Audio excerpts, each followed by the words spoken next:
I didn't realize how small my world had become until the night I sat in my car outside our apartment, gripping the steering wheel like it was the only thing keeping me upright. I wasn't crying, not exactly. It was more like my chest hurt from holding in everything I'd convinced myself wasn't a big deal. I kept rehearsing the same question in my head. When did I stop recognizing my own life? Most days used to feel simple. I worked at a local hardware store. Nothing fancy, but I liked helping people figure out how to fix things. I lived pretty quietly, spent weekends fishing with my cousin or cooking new recipes I found online. When I first met Lana, all of that felt brighter. She was loud in a way that made me feel steadier, like her energy filled whatever room I was too shy to take up space in. But over time, that brightness shifted into something sharper. It started small. Little comments about how I talked slow when I explained things. Jokes about how I dressed like someone's grandpa because I liked flannel shirts. She said them with a laugh, so I told myself I was being dramatic for feeling stung. Everyone teases each other, right? Couples joke. I let it slide. Then she began fixing things in my life without asking. She threw out my fishing gear because it was clutter. She told my cousin to stop calling after 9 p.m. because it disrupted our time. She even replaced all my flannels with clothes she said made me look less boring. I didn't argue. I just tried to keep the peace. Whenever I'd push back, even gently, she'd get quiet in this icy way that made the whole apartment feel colder. She didn't yell. Somehow that would have been easier. Instead, she'd sigh or shake her head and say something like, "I just want you to be better. Why do you take everything so personally?" I'd apologize even when I wasn't sure what I did wrong. The tension grew, but it wasn't loud. It was in the way she'd correct me in front of her friends, turning every story I told into something I remembered wrong. It was in how she insisted we spend time with her coworkers, but rolled her eyes when I asked to visit my cousin's family for a cookout. It was in how she'd make plans without asking if I was even free. The worst part was how normal it started to feel. I'd come home from work and brace myself, wondering if something I didn't know about yet was already my fault. One night she got annoyed that I stopped for groceries on the way back, even though she'd asked me to. Another night, she accused me of not caring enough about our relationship because I was tired after covering an extra shift. Little by little, I adjusted myself around her moods like furniture being pushed to the edges of a room. But the moment everything tipped was a Sunday morning. I'd promised my cousin I'd help him fix a fence on his property. Lana didn't say much when I told her earlier that week, just a short, "Whatever, do what you want." So I assumed it was fine. That morning I woke up early, got dressed, and grabbed my boots from the closet. As I headed for the door, she appeared in the hallway, arms crossed, face expressionless in a way that made my stomach twist. "You're really going?" she asked.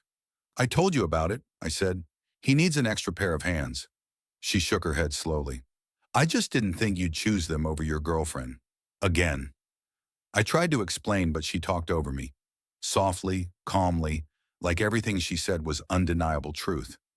She told me I was selfish, that I didn't care, that she always came second. By the time she finished, I felt guilty for reasons I couldn't even name. And then she added one last line. "Honestly, I don't know why I bother trying to help you improve. You don't even want better for yourself." Something in me went still, like her words landed deeper than the others. I went to help my cousin anyway, but the whole time I kept hearing her voice, the disappointment, the slow, deliberate cadence. And for the first time, instead of feeling guilty, I felt something else, a quiet, simmering clarity. Something was wrong, really wrong, and pretending otherwise wasn't protecting anything. Not me, not the relationship, not the life I thought I was building. That was the day I realized I couldn't keep shrinking to fit her expectations. The conflict didn't start that morning, but it was the first time I truly saw it for what it was. I just didn't know yet how much worse it would get. The weeks after that Sunday felt like walking through fog. Nothing was outright explosive, but every day carried a new layer of tension. Lana had a way of acting like everything was fine while slipping in little comments that made me question myself. It was almost impressive how she could undermine me with a smile. She started keeping score of everything. If I forgot to switch the laundry, she'd bring up the time she folded my clothes 2 months ago. If I didn't compliment her new haircut fast enough, she'd mention how she always hyped me up. If I came home late because a customer needed extra help, she'd say, "I guess your job is more important than your girlfriend's feelings." Nothing I did seemed to land right. I tried talking to her once, gently. I told her I felt like she didn't really hear me anymore. She laughed, and said, "You're so dramatic. You overthink every tiny thing. No one else would put up with this much hand-holding." That sentence stuck in my head like glue. No one else would put up with you. After that, she shifted into a new phase. She'd tell stories about me in front of her friends that painted me as clueless or slow. Harmless on the surface, but twisted just enough to draw laughs at my expense. When I tried to speak up, she'd interrupt with, "He gets overwhelmed when there's too much talking. Let me explain." Her friends would glance at me with these pitying half smiles. It made my skin itch. At home, she acted stressed all the time. She'd sigh loudly when I walked into a room, like my presence added weight to her day. If I did chores, she'd redo them behind me. If I cooked, she'd add seasoning without tasting it first. If I bought something small for myself, she'd question whether we needed that kind of waste right now. I stopped recognizing the person she treated me like. The breaking point came on a Thursday evening. I'd had a long shift. 2 coworkers called out, and I covered their work on top of mine. I texted her that I'd be home late and grabbed takeout to make things easier. When I walked in, she didn't even look up from her phone. "You said you'd try harder," she said in this quiet, clipped tone. I stood there holding the food, exhausted. "I told you I was covering shifts." "You always have some excuse." She set her phone down and stared at me. "You don't prioritize us. You don't prioritize me. You don't even try to be better." Something inside me cracked, just a tiny split. "Lana, I'm doing my best." "No," she said, cutting me off. "If this is your best, then that explains why everything falls apart around you." I felt the heat rise behind my eyes, but not from sadness. It was something closer to anger. Anger I'd been swallowing for months. She got up, walked past me, and added, "Honestly, if you left tomorrow, I don't think anyone in my life would even notice. That's how small you keep yourself." That sentence landed like a punch. I watched her go into the bedroom, close the door, and lock it, like she was done with the discussion, and I was supposed to quietly accept her verdict. But instead of shrinking like usual, I stood in the kitchen, gripping the edge of the counter, breathing slow. And for the first time, I didn't feel confused. I didn't feel guilty. I didn't feel afraid of disappointing her. I just felt done. Done with being talked down to. Done with being reshaped into something I never agreed to be. Done with pretending the relationship was just going through a rough patch. That night I slept on the couch, staring at the ceiling, letting the clarity settle into place. If she wanted control, fine. Let her feel secure. Because for the first time, I could see the path forward. And it didn't involve begging her to treat me with basic respect. It involved getting my life back, piece by piece, quietly, carefully, on my terms. I didn't announce anything, not even to myself. I just started paying attention, really paying attention. Lana had spent months telling me who I was, what I couldn't do, what I'd never manage without her. So my first step was proving, quietly, that she was wrong. I began staying a little later at work, not because she guilt-tripped me, but because I needed the space. I picked up extra shifts, saved every cent, and kept the money in a separate account under my name only. I stopped sharing details about my day, my plans, or my routine. The less she knew, the easier it became to breathe. At the same time, I started taking back small parts of my life. I bought new fishing gear and kept it in my car.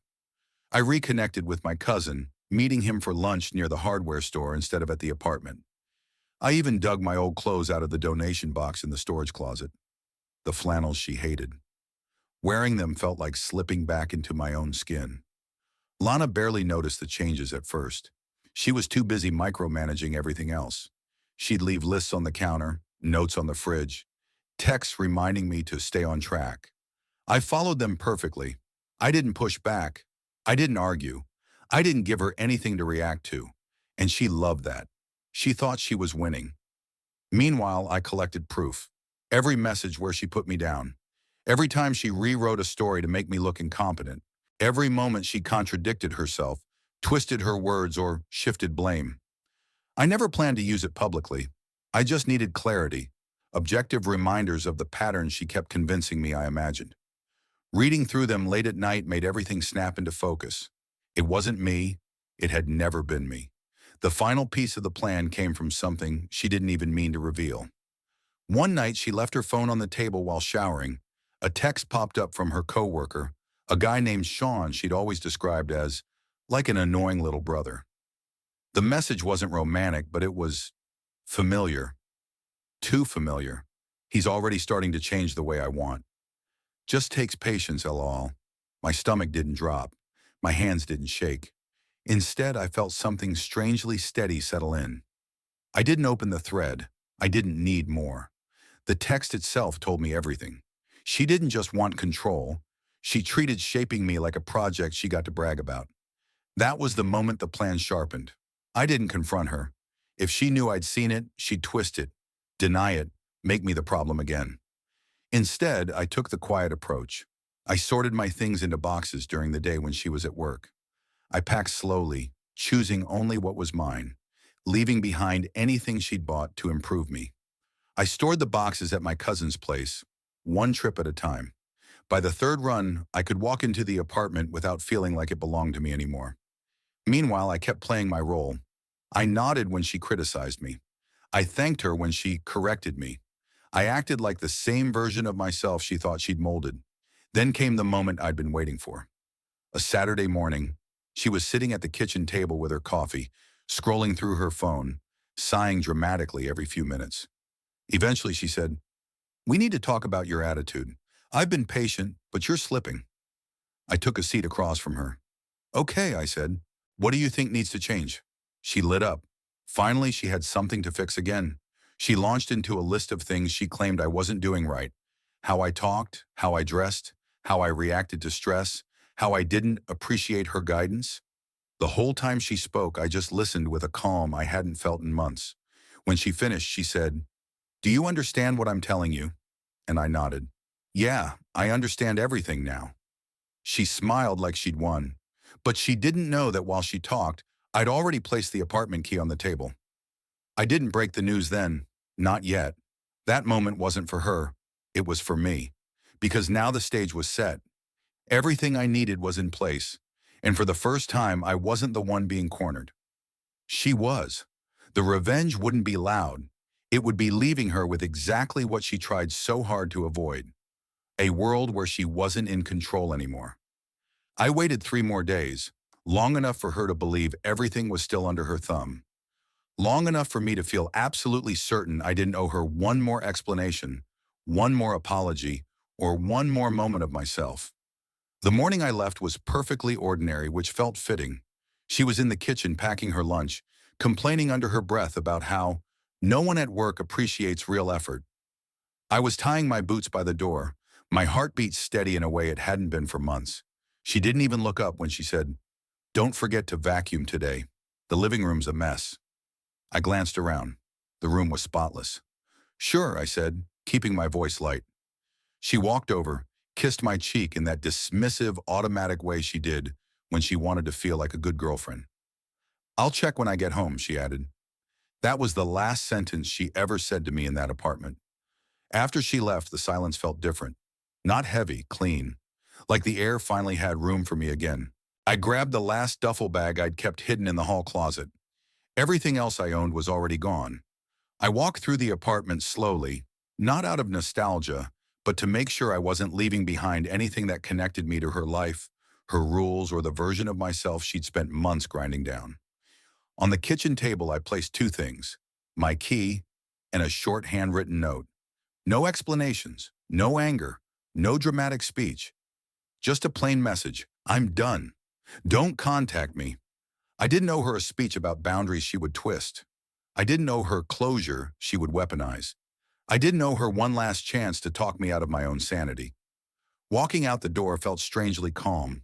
No adrenaline, no shaking hands. Just a sense of returning to myself. My cousin picked me up and didn't ask questions. He just clapped a hand on my shoulder and said, "About time." He'd seen the changes in me even when I tried to hide them. By the evening, my phone began buzzing nonstop. First confused messages, then annoyed ones, then voice memos filled with the same patronizing tone she'd always used. "You're overreacting. We can fix this if you listen. I can't believe you're throwing everything away after all I did for you." I didn't respond. Not that day. Not ever again. Eventually, the tone shifted to desperation, then anger, then silence.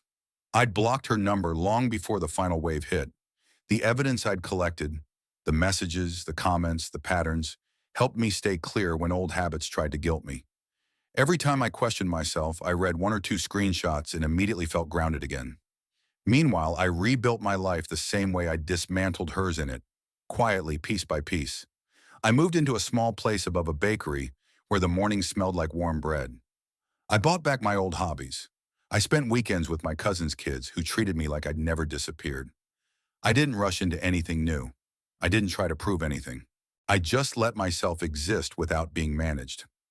About a month after I left, one of Lana's friends ran into me at the grocery store.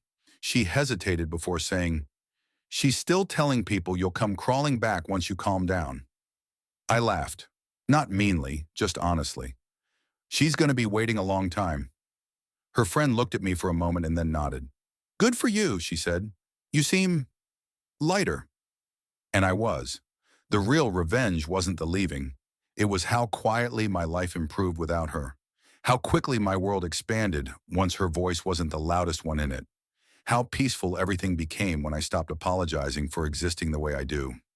Toxic people hate losing control, but what they hate even more is realizing they never really had you in the first place. I didn't burn her life down. I didn't expose her to her coworkers.